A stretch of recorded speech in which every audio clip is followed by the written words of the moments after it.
Hello बच्चों, very good morning and very good afternoon, very good evening.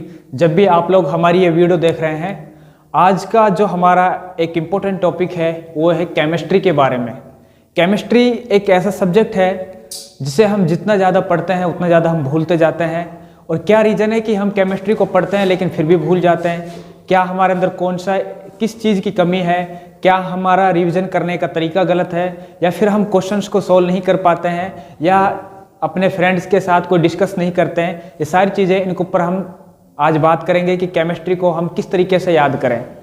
तो आइए, सबसे पहला जो पॉइंट है केमिस्ट्री को याद करने का वो है रीड चैप्टर। पहला क्या पॉइंट है? Read chapter. आप मान लो कोई चैप्टर पढ़ रहे हो जैसे कि एल्कोहल, फिनोल एंड ईथर, या एल्डिहाइड, कीटोन, कार्बोक्सिलिक एसिड, कोई भी केमिस्ट्री का चैप्टर हो, या इनऑर्गेनिक से उठा लो या फिर ऑर्गेनिक से उठा लो या फिजिकल से। तो सबसे पहले आप क्या काम करो, उस चैप्टर को पढ़ो 2-3 बार। उस चैप्टर को पढ़ना है 2-3 बार कम से कम। और पढ़ना ऐसा है चाहे आपको समझ में आए या ना आए, लेकिन ध्यानपूर्वक पढ़ना है, चाहे आपको याद हो ना हो, इससे कोई मतलब नहीं है। एक पॉइंट जो ये है, इसे याद रखना कि ओनली हमें चैप्टर को पढ़ना है, रीड करना है, ओनली रीड करना है, इसके अलावा कुछ नहीं करना है। ऑर्गेनिक पढ़ो या इनऑर्गेनिक का पढ़ो या फिर फिजिकल का पढ़ो, किसी का भी पढ़ो, सबसे पहले चैप्टर को रीड करना है। जब आप चैप्टर को रीड कर लोगे तो सारी की सारी जो उस चैप्टर के अंदर जो था मटेरियल, वो आपके दिमाग में ऑटोमेटिक घुसने लगेगा। आप समझने लगोगे कि इस चैप्टर के अंदर है क्या। जैसे मान लो एल्कोहल, फिनोल, ईथर आपने उठाया चैप्टर, तो एल्कोहल, फिनोल, ईथर में आप देखोगे कि सबसे पहले क्या होता है, एल्कोहल का फॉर्मूला होता है, फिर एल्कोहल बनाने की विधियां होती है, फिर उनको क्लासिफिकेशन होता है, फिर आप एल्कोहल को किस तरीके से बना सकते हैं, एल्कोहल किस किस के साथ रिएक्शन कर सकता है, क्या क्या उसकी फिजिकल प्रॉपर्टी होती है, क्या क्या उसकी केमिकल प्रॉपर्टी होती है। इस तरीके से ऑटोमेटिक आपको समझ में आने लगेगा कि इस चैप्टर के अंदर ये चीजें हैं। पहला पॉइंट हुआ क्लियर।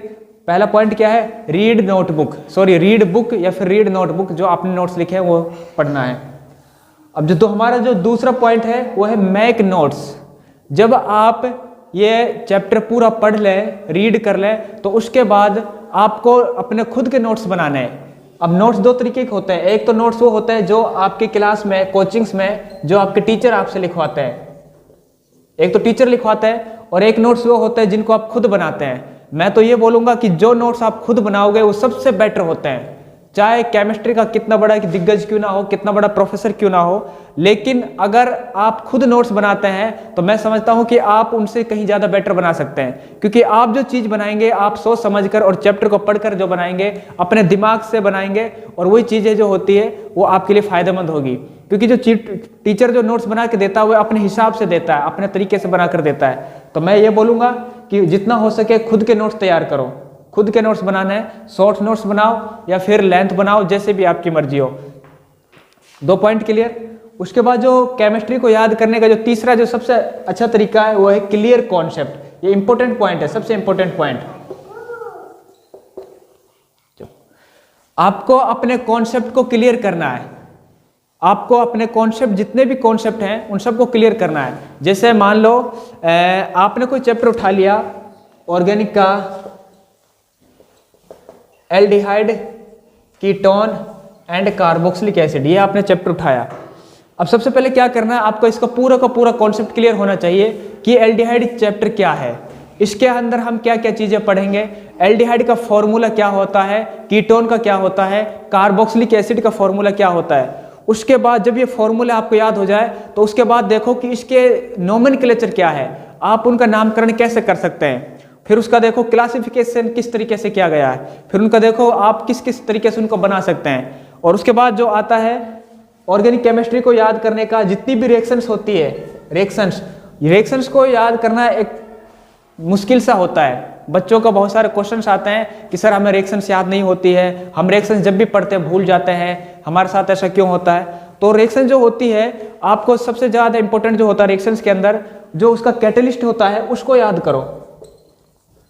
कैटलिस्ट जो होता है इसका, उसको याद करो, और कैटलिस्ट के हिसाब से याद रखो कि जो पीडी आधारित जो BHF4 है, याद रखना वो एल्कोहल को एल्डिहाइड में बदल देता है, इतना याद रखना है बस।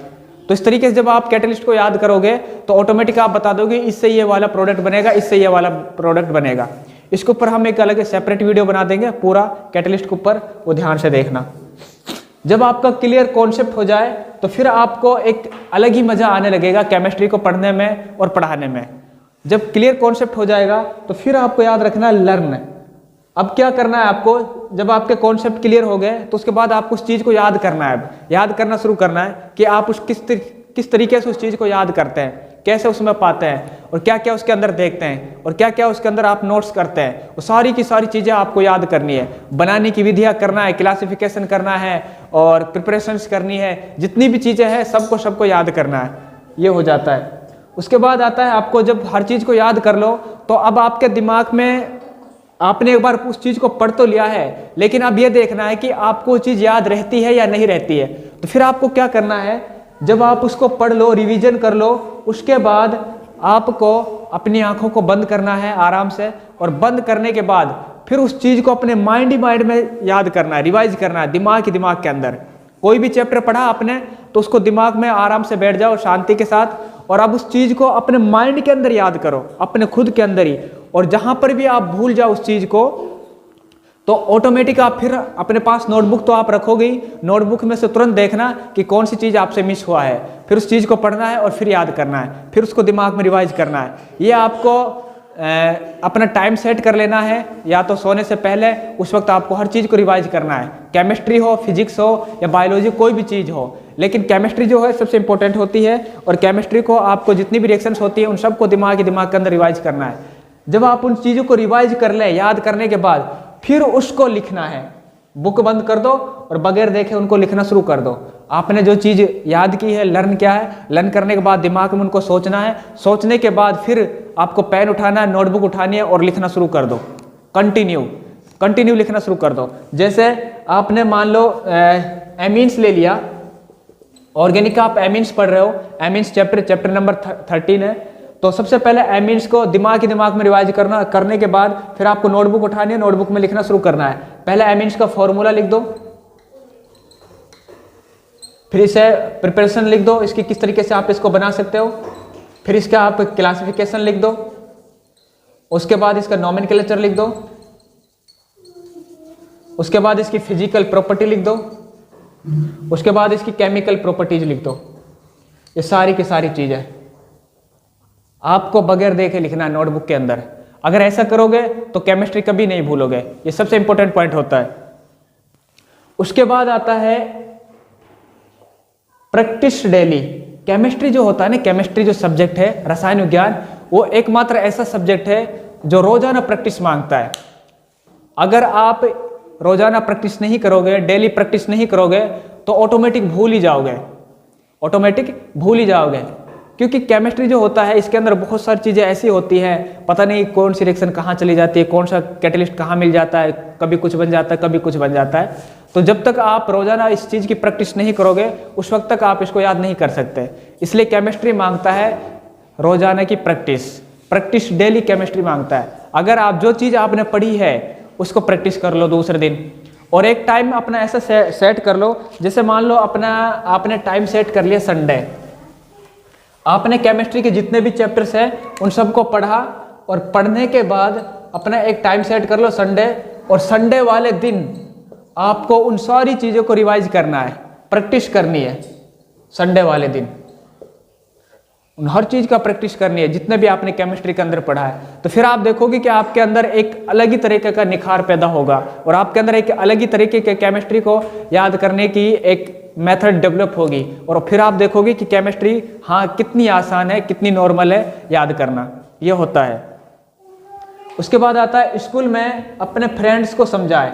जब आप अपने घर पर प्रैक्टिस करें, याद करें, तो जब आप स्कूल आए, आपके दोस्त हैं, फ्रेंड्स हैं, उनको आप केमिस्ट्री समझाना शुरू कर दें, उनको केमिस्ट्री बताएं, उनको केमिस्ट्री पढ़ाना शुरू करें, उनको हर चीज़ को बताएं कि क्या आप ये मेथड कैसा होगा, ये प्रिपरेशन कैसे होगी, और उनको फिर आप पढ़ाएंगे तो आप देखोगे कि जब पढ़ाने से, समझाने से कोई चीज़ हमें ज़्यादा याद रहती है। जब आप किसी चीज़ को समझाते हो तो वो चीज़ आप नॉर्मली भूलते नहीं हो, बहुत जल्दी आपको याद होती है, क्योंकि फिर आपका एक अलग तरीके का माइंड सेट हो जाता है कि हाँ ये टॉपिक जो है मैंने किसी को समझाया था, इस वक्त मैंने किसी को पढ़ाया था, इस वक्त मैंने किसी को इसके बारे में बताया था, और मैंने शायद ये बताया था। अगर आप एग्जाम में भूल भी जाते हैं तो आप जैसे ही दिमाग लगाएंगे, दिमाग को अपने तक वहाँ तक पहुँचाएंगे, तो ऑटोमेटिक आप देखोगे कि याद आ जाता है वो चीज़ें।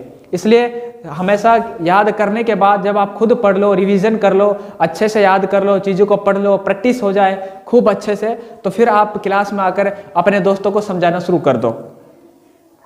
और मैं तो बोलता हूँ कि सबसे इम्पोर्टेंट काम क्या करना है, अपने घर पर जहाँ आप तैयारी करो 12th के एग्ज़ाम की, 11th के एग्ज़ाम की, तो वहाँ पर एक बोर्ड लगा लो, अपना व्हाइट बोर्ड इस तरीके का, और बोर्ड पर लगाने के बाद ऑटोमेटिक आप वहाँ पर खुद से अपने आप से पढ़ाना शुरू करो, अपने आप से ही। मतलब ऐसा पढ़ाना है कि आपको ऐसा लगे कि आपके सामने जितने भी आपकी नोटबुक रखी है, बेंच रखी है, आपकी कुर्सी रखी है, आपका पेन रखा है, पेंसिल रखी है, किताबें रखी है, वो ऐसे समझो आपके लिए स्टूडेंट है और आपको उनको समझाना है। तो फिर आप देखो और आप एक टीचर की तरह यहाँ पर बोर्ड पर खड़े हो जाओ मार्कर लेकर और उनको समझाना शुरू कर दो। जब आप उनको समझाओगे कि तो आपको देखोगे कि हमारे अंदर किस तरीके से कोई चीज़ें याद हो रही है, ये सारी चीज़ें होती है। उसके बाद आपको क्या करना है, स्कूल में अपने फ्रेंड को समझा, ये पॉइंट हुआ। उसके बाद एक चीज और होती है, सॉल्यूशन क्वेश्चन। जितने भी आपके क्वेश्चंस हैं उन सबको सोल्व करें, क्योंकि आपने देखा होगा कि जब कोई चैप्टर कंप्लीट होता है तो वहां पर बहुत सारे उसके अंदर क्वेश्चंस होते हैं और पाठ्य पुस्तक के प्रश्न होते हैं, उन सबको सोल्व करना है। और जो क्वेश्चन सोल्व नहीं होता है तो उसको आप किसी का मदद से उसको सोल्व करें और जितना हो सके क्वेश्चन को सोल्व करें, क्योंकि क्वेश्चन को जब आप सोल्व करोगे तो इससे आपका आत्मविश्वास भी बढ़ेगा, आपका कॉन्फिडेंस भी बढ़ेगा और आपका जो लेवल है वो भी इंक्रीज होगा और आप एक अलग तरीके के मुकाम पर पहुंचने की कोशिश करेंगे। और एक लास्ट जो पॉइंट है वो याद रखना, ग्रुप डिस्कशन।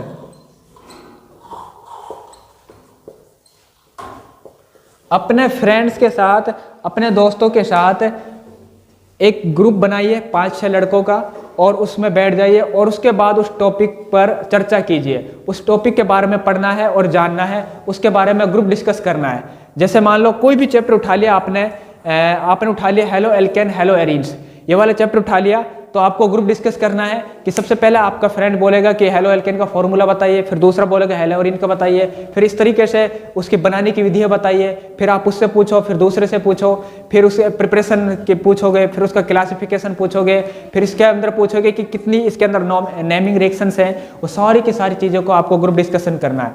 जब आप केमिस्ट्री को इन 10 पॉइंटों को याद में रखते हो, याद करोगे, तो ऐसा कभी नहीं है कि आप केमिस्ट्री को भूल जाओगे। लेकिन इंपॉर्टेंट पॉइंट यही है, जब आपको सब कुछ हो जाए तो आपको प्रैक्टिस तो फिर भी मांगता है। ये वाला जो पॉइंट है डेली प्रैक्टिस, इसको तो आपको करना ही करना है। अगर आप प्रैक्टिस डेली नहीं करोगे तो आप कितना भी पढ़ लो, कितना भी याद कर लो, तो आप ऑटोमेटिक भूल ही जाओगे। तो बच्चों ये थे वो 10 पॉइंट जिसकी वजह से केमिस्ट्री बहुत ही ज़्यादा आसान हो जाती है। तो आपको इन सब 10 पॉइंटों को याद करना है। तो आपको वीडियो पसंद आए तो वीडियो को लाइक करें, शेयर करें और थैंक्स फॉर वॉचिंग।